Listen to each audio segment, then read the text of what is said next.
fluids and crushing pressures can kill the unwary. In some ways, it's easier to live in space than here. We know more about the moon than the dark depths of our own planet. The oceans are Earth's final frontier, but we may be forced to take the plunge. And ever-improving technology is making it possible.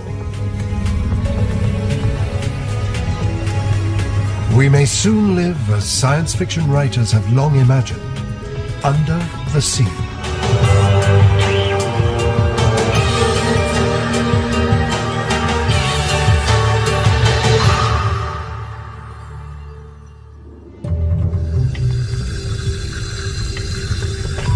Gulfstream 40, this is Hydro Shuttle 1. Approaching at 3 knots from northeast. Roger, Gulfstream 40. You're cleared to dock at the main entry port. A new undersea colony is coming online, 100 feet below the surface in the warm waters of the Atlantic. Communal domes link rows of living pods. The first aquanaut families are on their way to take up residence. Some have dreamed and prepared for this moment their whole life. For others, this is their first trip beneath the waves. 70% of the Earth is covered with liquid, 7 miles deep in some places. I do know one thing. The way we're populating this planet, we can't afford to have 3/4 of it unused, essentially. So you can be sure that one way or another, we're going to get down there. So far, we've only visited. But could we live here if we wanted to or needed to? Imagine that we must build a self-contained colony on the sea floor and build it fast. Some say that climate change and environmental degradation only increase the urgency. If we had 10 years to build a colony where 100 families can survive with little or no support from the surface, could we do it? This is the story of how that might happen.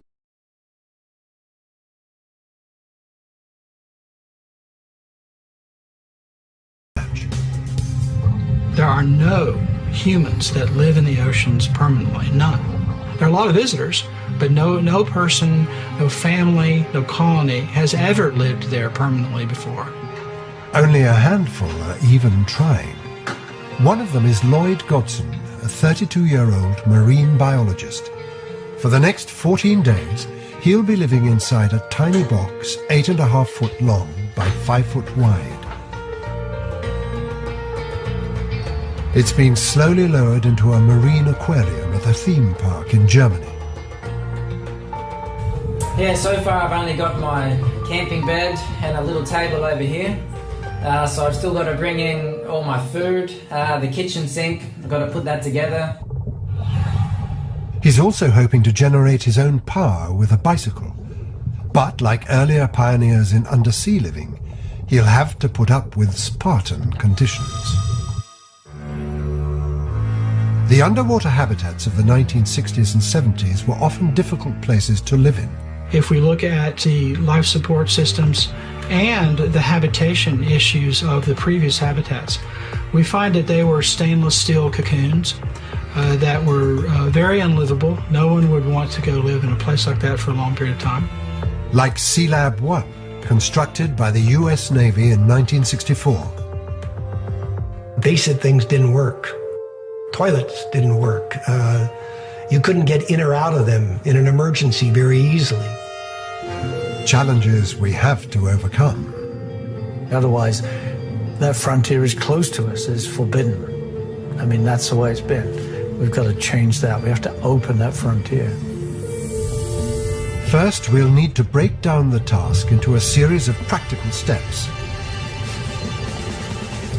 Find a suitable location. Design watertight living structures. Use materials that can withstand pressure. Build them underwater. Become self-sufficient. Create new vehicles to travel long and short distances. And finally, build a society beneath the waves. Step 1 is finding a suitable site for our colony.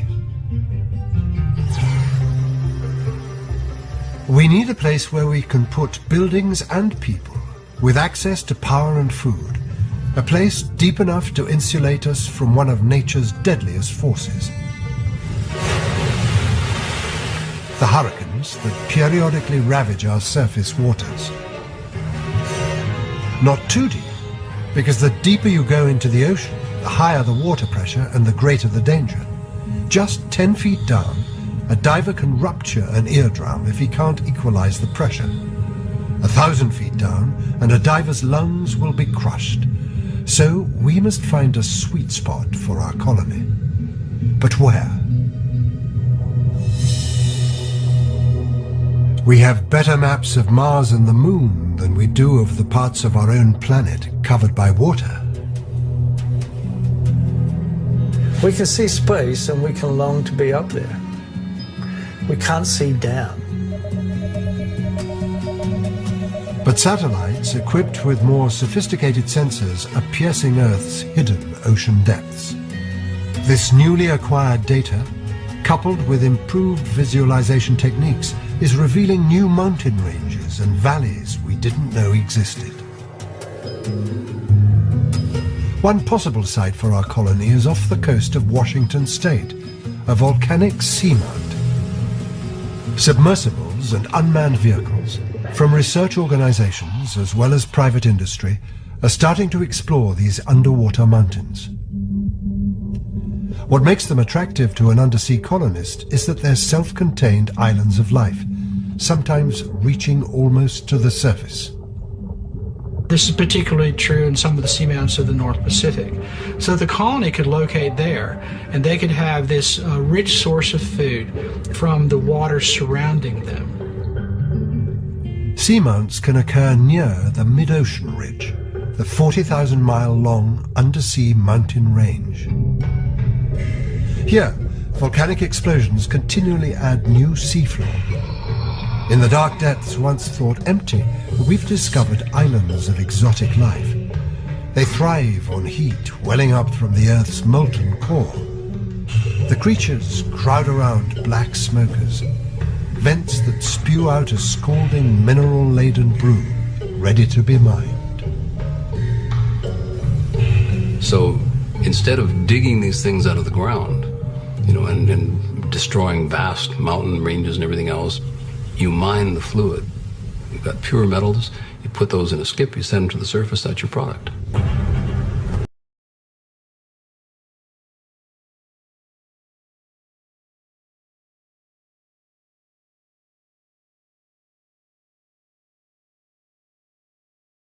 Zone, where sunlight penetrates down to about 600 feet, and where animal and plant life is most abundant.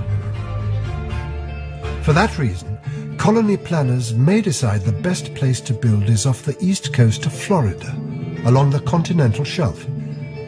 It extends up to 60 miles from the mainland, with water depths generally under 600 feet.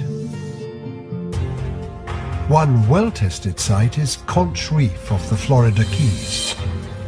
It's home to one of the world's only active undersea research labs, aquariums, run jointly by NOAA, the National Oceanic and Atmospheric Administration, and the University of North Carolina at Wilmington. For 20 years, scientists have been conducting 10-day underwater missions here. 50 feet below the surface, they're drawn by the same qualities that make it attractive to a colony: ample sunlight and a rich diversity of marine life. But there is a catch. Florida is right in the middle of one of the world's most active hurricane zones.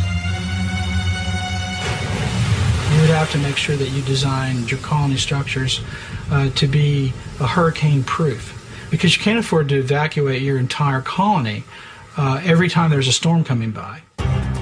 Placing the habitat in slightly deeper water would also help, say 100 feet down. Having chosen our location, we begin year 2 of the 10-year program to build our imaginary undersea colony. Extensive surveys are underway using robots and divers in preparation for the next step, putting buildings and people in place.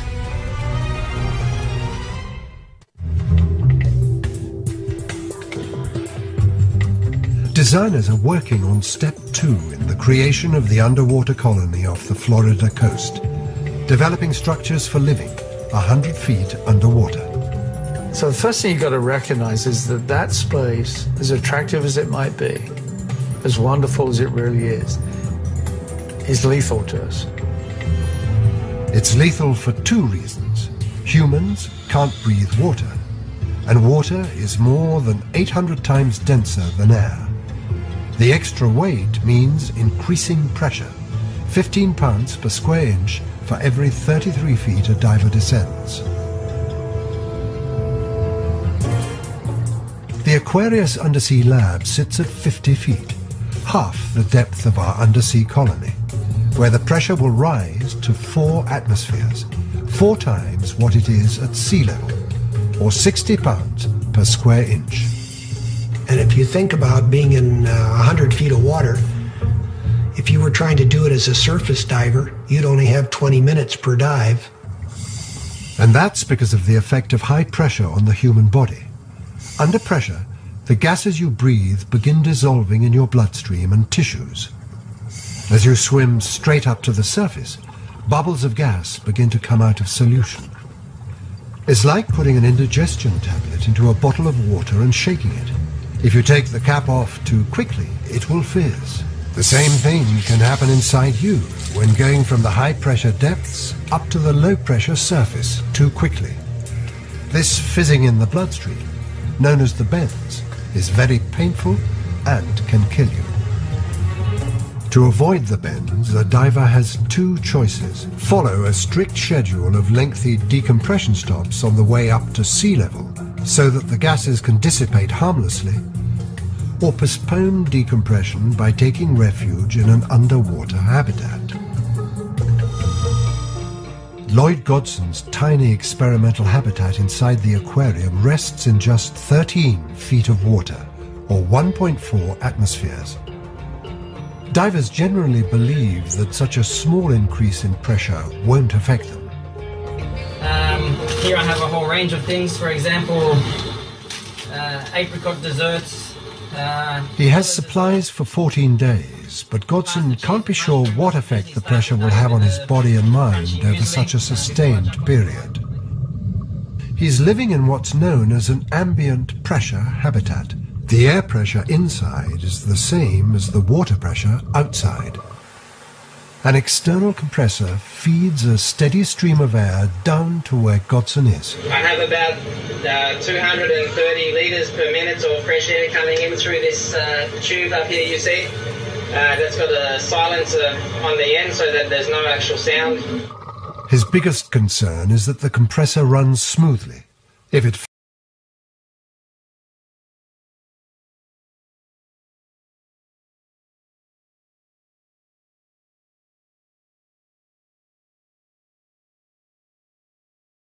an assistant can make sure he doesn't drown in his sleep. Of course, the security camera needs to be able to see me when I'm in bed, so I have to leave this one on. Then I pull my curtains and say goodnight to my fishy friends. Jan Koeblik knows as much about living in an ambient pressure habitat as anyone alive. In the 1960s and 70s, he operated undersea habitats in the Caribbean to train astronauts for space. One of those habitats is now an underwater hotel off Key Largo, Florida.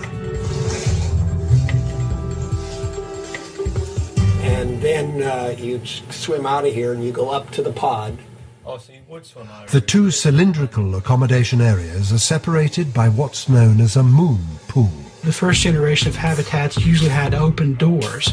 They were called moon pools. It's like taking a glass, pouring the water out of it and turning it upside down and putting it into water. The water doesn't run into the glass because the air pressure keeps the water out. Divers here have virtually unlimited access to the sea floor. We used to spend 2, 4, 6 hours out working in the water at one time, swim back to the habitat, come in, have a cup of coffee or a cup of tea. There one goes. Look out the window, kind of reevaluate what had gone on, and then go out again. Residents of an ambient habitat only need to decompress once at the end of the mission. But after spending a week 100 feet down in our future colony, you'd have to spend 2 days in decompression before returning to life on land. And so you don't want to do that to Aunt Miriam and the kids when they come down to the underwater habitat. You don't want them to have to decompress for days in order to leave the habitat. Will an ambient pressure design work for an undersea colony inhabited by 100 families, where aquanauts will spend months? And I am free. Come on, baby, you belong to me. Sweet kiss makes my engine start.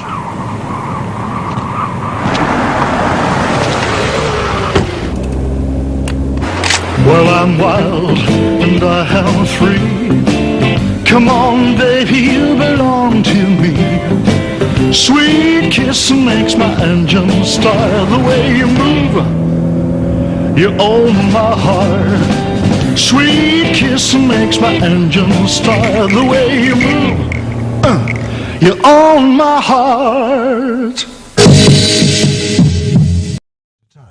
100 feet down. Jan Koblik doesn't think so. Humans didn't evolve to breathe air at high pressure for any length of time. If you breathe air at a deep depth, you get oxygen toxicity. We think we need to have oxygen, but we only have a small level or a small window of tolerance to oxygen. If you get too much or too little, you're in trouble. Navy divers working at depth breathe exotic gases carefully calibrated for the higher pressure. Breathing these mixtures day after day can take a toll on the human body. Medical problems pop up, from nitrogen narcosis, a state similar to being drunk, to chronic ear infections caused by high humidity, and more serious ailments like bone necrosis. So in place of the traditional habitat, planners of the undersea colony will need to come up with a radically different design, more like a space station.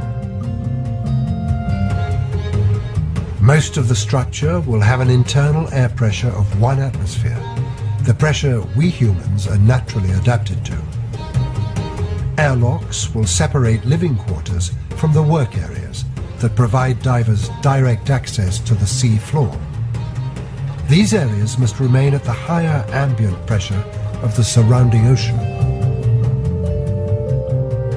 With 100 feet of water bearing down from above, the structures of the new hybrid habitat must be stronger than any building on land. This will require step 3, using materials capable of withstanding enormous pressure, 60 pounds pressing on every square inch.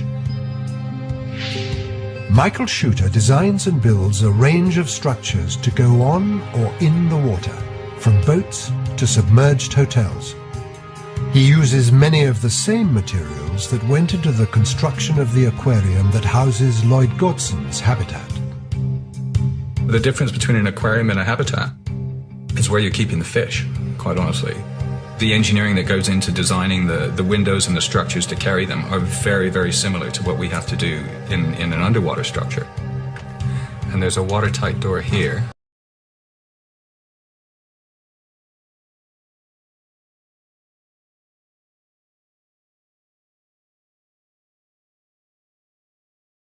Designers had to keep habitat windows small for fear of leaks or something worse. If you have a catastrophic failure at 50 meters of depth in the ocean, you're going to die. So I can be super confident that after having produced a design for a window or a viewport that's 2 meters by 4 meters, that because of the methods that we have to analyze how that structure is behaving, I can very happily put that into that situation. In addition to withstanding pressure, clear acrylic can resist the corrosive effect of seawater better than traditional steel. As it does in an aquarium, this material could also give undersea colonists a spectacular view. Where you're sitting is surrounded by this amazing environment. So absolutely want to maximize the view. We want to maximize the impact of what's going on around. You know, the idea of gardening with corals and giant clams, and you know, this is totally possible. But designing future living pods and communal spaces to house restaurants and exercise facilities may be the easy part. Getting them on site is the real challenge. Designers may decide the most efficient way to construct the individual modules that make up the undersea colony is in shipyards and dry docks, much like they construct modern submarines. Perhaps the submarine builders will be the ones to do the building, since they have the expertise. They'll need to lower the modules to the sea floor and then link them up to one another. That brings us to step 4. Assembling the undersea colony. Robots can do much of the work, but it will also take a new generation of commercial divers to carry out this ambitious task. Those ready to risk their lives building and maintaining structures underwater. Today, Phil Newton designs and builds submersibles. But he began his career in the chilly waters of Vancouver as a commercial hard hat diver. You know, it's a very, very comfortable way to dive because you're completely surrounded with air. You know, your head is free completely. You have excellent communication to the surface. You have a constant airflow. There's no effort to breathe. But commercial diving can also be a hazardous business. The work site can be hundreds of feet down. Surfacing from these depths, divers get winched up in a diving bell and then transferred to a decompression chamber on the support vessel. Here, they'll slowly return to sea level pressure.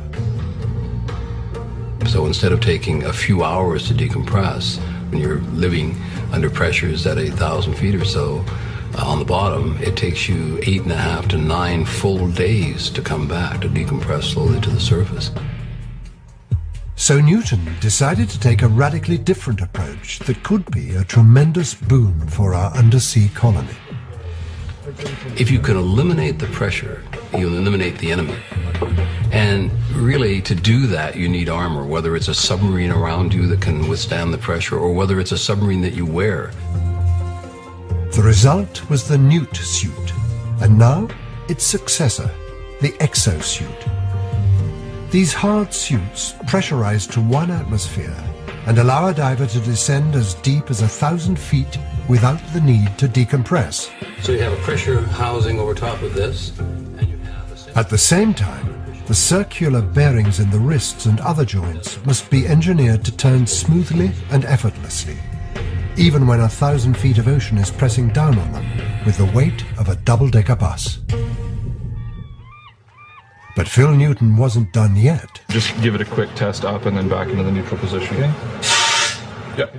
To extend the diver's working range down still deeper, he applied his inventiveness in a new direction. With the digital revolution, with the electronics that were available now, why couldn't you make a sub that's not much bigger than you are and had powerful thrusters and whatnot and fly you through the water? It's also fitted with a powerful manipulator arm that allows the sub-pilot to retain some of the dexterity of a diver. With pre-dive checks complete, another new pilot is ready to take his craft into the water. A mini-sub, like Deep Worker 2000, would give aquanauts the freedom to explore the area around their undersea colony, down to a depth of 2,000 feet, with no sensation of the pressure. I want people to be not exposed to pressure. I want them to be able to work and to live and to play at the bottom of the sea without having to pay that enormous price. As humans, we're naturally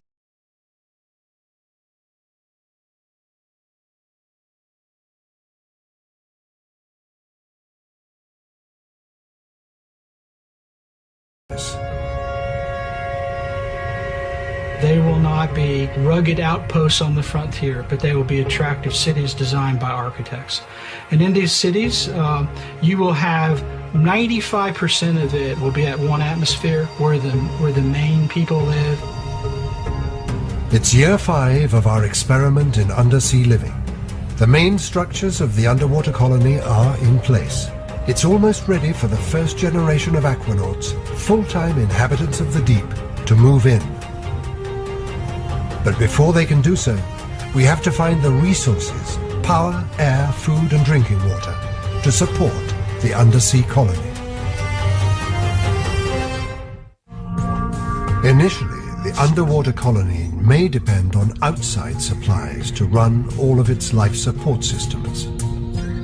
But it must quickly move to step 5, becoming self-sufficient from local resources.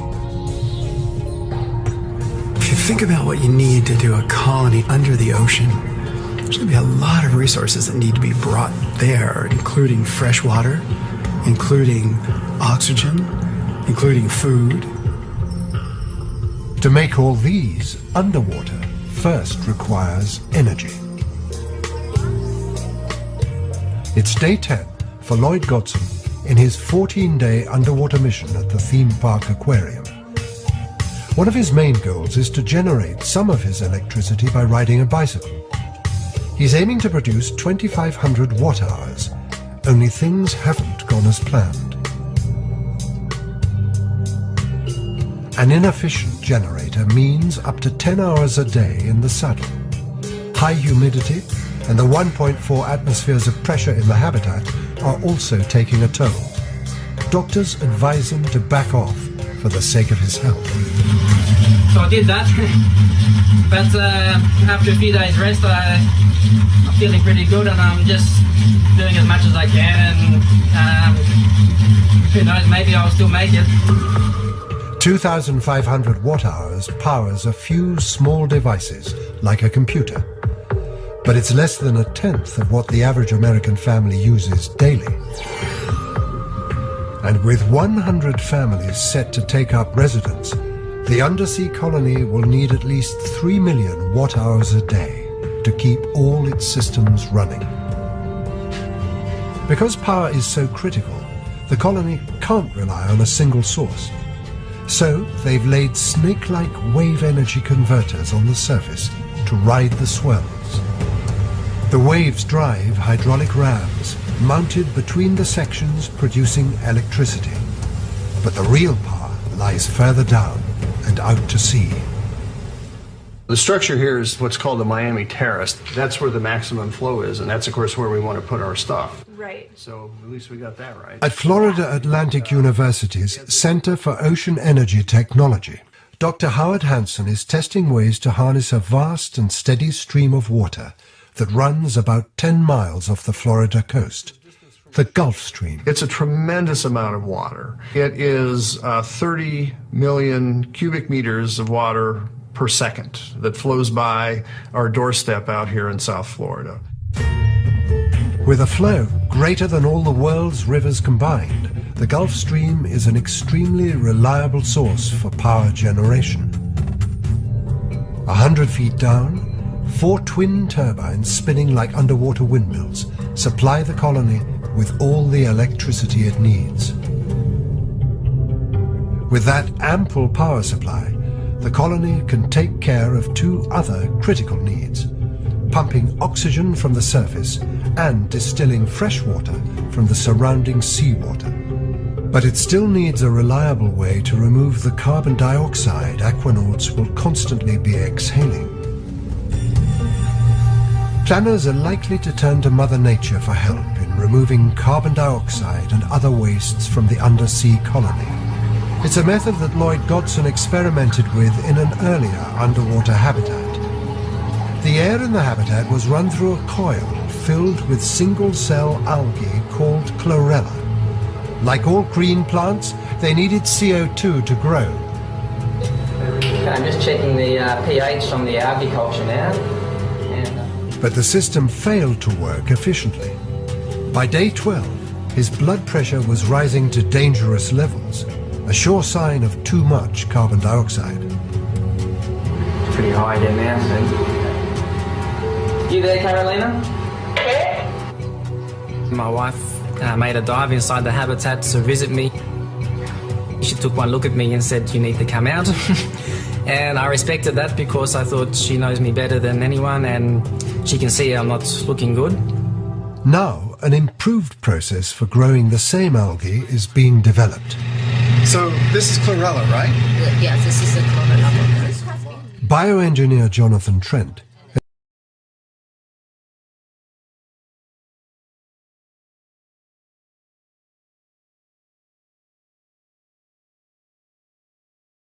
ocean. That's what we're doing that's different. We're moving it offshore. That same technology, with a few modifications, could be adapted to support the undersea colony. Long plastic membranes will be unfurled from anchors on the sea floor. They're filled with green algae, which act as living CO2 scrubbers. They do it through photosynthesis, using sunlight from above, and carbon dioxide.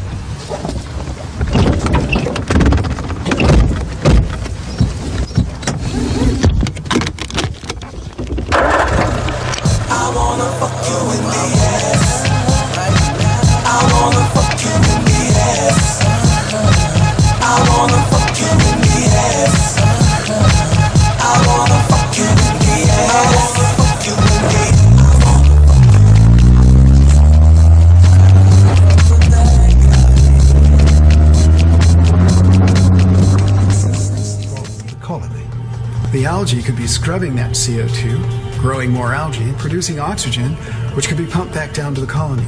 And those same algae could live off the wastewater of the colony, turning that wastewater into clean water. Every few days, when a fresh algae crop is ready, the bags could be reeled in and harvested. The algae can be turned into biofuel, but the undersea colony can use it instead as a food source. As much as 50% of the dry weight of algae is high-quality protein. But a steady diet of algae balls and algae pasta, washed down with algae smoothies, would almost certainly set off an undersea mutiny. The colony will need to find ways to diversify its food supply. Today's underwater habitats function like artificial reefs attracting fish. For a future colony, this could become the basis for both a sustainable fishery and undersea aquaculture. And there'll be plenty of challenges for aspiring undersea chefs.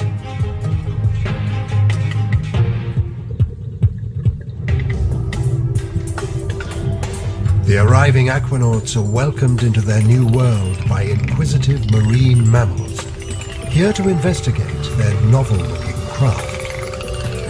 Step 6 for our imaginary subsea colony is to create a new generation of underwater vehicles.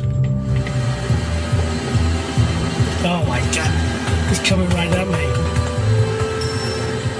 Graham Hawkes has spent a lifetime developing vehicles that allow humans to experience the ocean and its creatures in a unique way. I just avoided hitting him. He was just beautiful. He was just beautiful. Water space is no different than airspace, and we have to make the transition. We have to be able to master that space with speed and agility. One of his pioneering efforts was a vehicle that allowed him to swim with a pair of dolphins.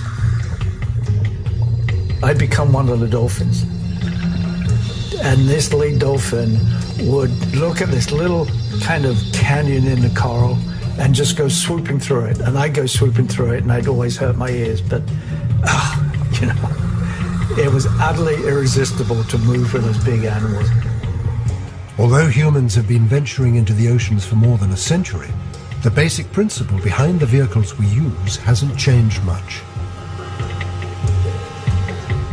The current generations of manned submersibles go into this beautiful three-dimensional space exactly as balloons of the 1800s.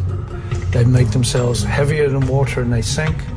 They can wiggle around a little bit, and when they're ready to come back, they make themselves lighter than water and they come back. Officer Day recommended head 2/3. 2/3, Jeremiah. Officer Day moving in solid 2/3, sir. But a state-of-the-art nuclear submarine can do much more than wiggle around. It can travel horizontally through the water at over 28 miles an hour. Its top speed is classified, but it is the undisputed greyhound of the deep. For all its modern refinements, the nuclear submarine still operates like an underwater balloon. When diving, it floods its ballast tanks with water, and to surface, it blows them full of air. The balloon concept will also work for the short shuttle ride from the surface down to the colony. But once they take up residence, these aquanauts will want a craft with greater maneuverability to explore their new underwater environment. Starboard power up. Port power. Map enabled. At Hawks Ocean Technologies, engineers put one of their latest vehicles, the Super Falcon, through a pre-dive check. I'm in love with that. What that lets me do, or I could take anyone with me, is to go in the ocean and move with big animals. I mean, it's flight. Flight enabled. Hawks believes that to truly explore the two-thirds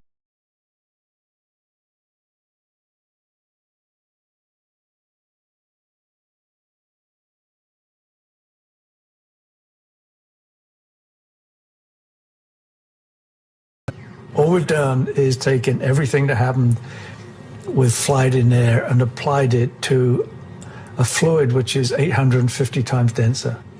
Throttle enabled. Clear prop. Prop cleared. Once in the ocean, deep flight Super Falcon can travel at a speed of up to 7 miles an hour.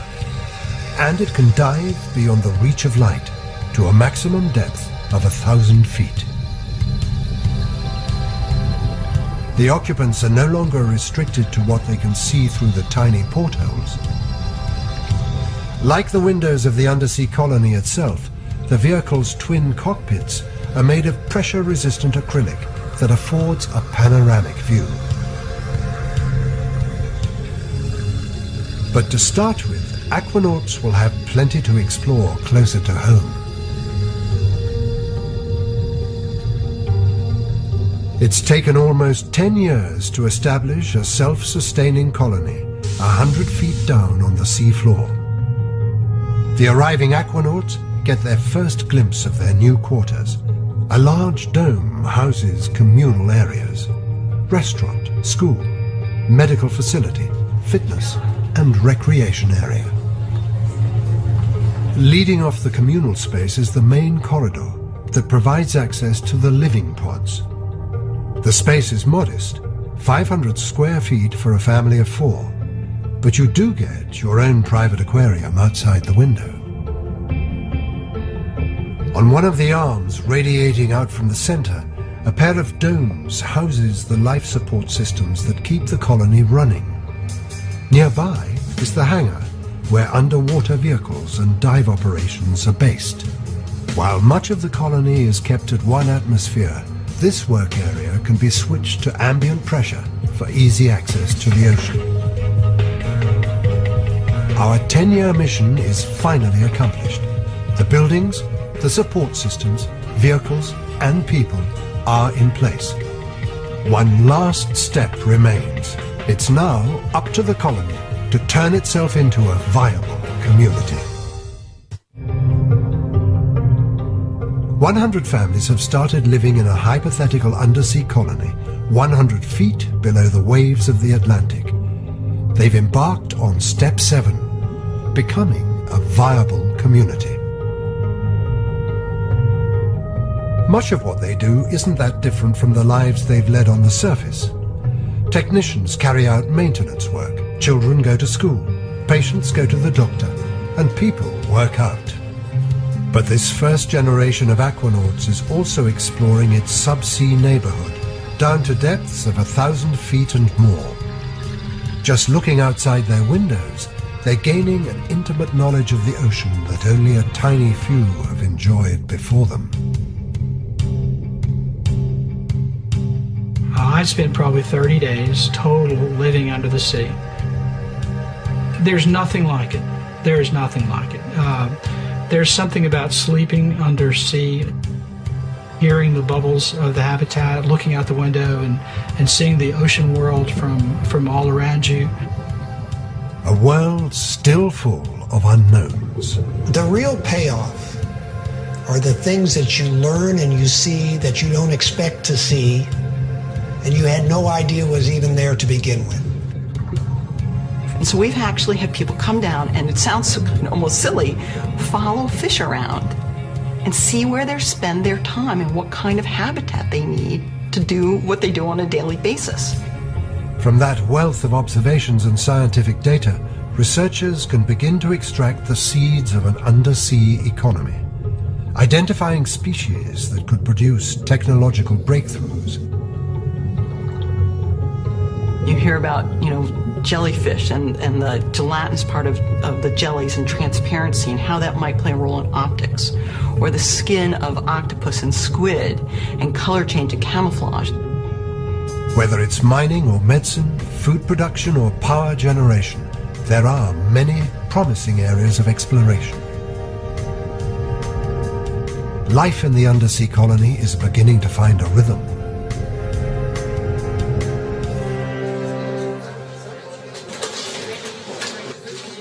Meanwhile today, in front of the aquarium window at the German theme park, TV cameras jockey for position. The final minutes of Lloyd Godson's 14 days in a cramped underwater habitat are ticking away. Good morning, Lloyd. How are you? Well, good morning, Walter. This is the last time I'll be saying good morning to you from my underwater house, so I'm pretty good. Especially because last time a faulty life support system cut him short at day 12. Now, he's only seconds away from achieving his 14-day goal. 6.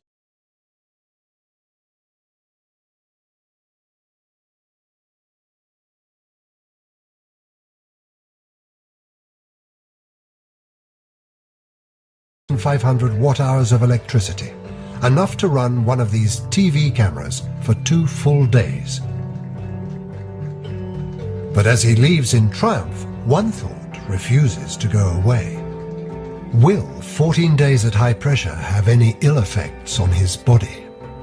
Although the risk is very, very low at this shallow depth of suffering from some kind of decompression illness, there's always risk. Back on the surface, everything feels fine at first. A hug for his wife, Carolina. Catching up with my mum. The first questions. Okay, see you then. But then he knows something is wrong. I got to the bottom of the stairs, I got quite a light head and was a little bit dizzy feeling, I guess you'd describe it as, and some people say that I lost my colour, went quite white. A mobile home becomes a makeshift medical station. And we laid down in the van for the next half an hour and on 100% oxygen. Within half an hour, the dizziness passes. I need your bare chest. Post-dive tests reveal no obvious signs of decompression sickness. Feeling much better already now. Yeah, I can feel that. But the incident reminds us of the risks in undersea living. No one knows for sure what the long-term effect of living underwater will be. Divers who must work on the seafloor can minimize their exposure to high pressure, but they can't eliminate it entirely. The rest of the colony can live comfortably inside at 1 atmosphere. Only they'll still face the challenge of coping with confinement and isolation. Some believe that human shortcomings mean we should send robots instead. It's cheaper and less risky. In fact, we already rely heavily on technology to learn about the ocean depths. But at some point, our basic human nature asserts itself. We are designed to be creatures of exploration. It drives us to the moon. It drives us to Mars. It drives us to create colonies on the bottom of the sea. Whether we're driven by desire or the need to find new living space, it seems inevitable that humans will begin